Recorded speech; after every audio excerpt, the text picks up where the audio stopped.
So hello guys, good morning. Papunta po ako ng World Center today. Meron po kasi kaming group meeting doon, no? Every first Saturday of the month, pupunta kami dun sa main office ng International Marketing Group sa Makati kasi meron po kaming group meeting.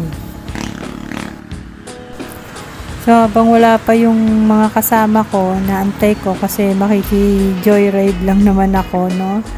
Dito muna ako sa tindahan ng halaman. Meron silang upuan dito, nakiupo muna ako.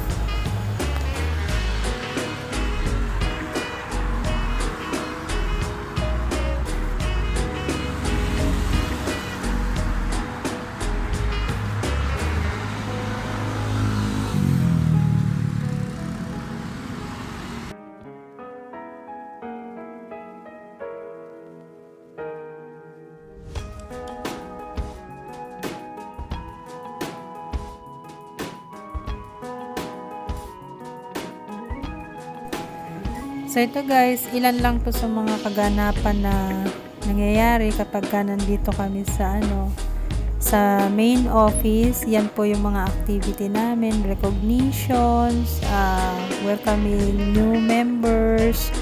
Ayan, then syempre meetings, trainings.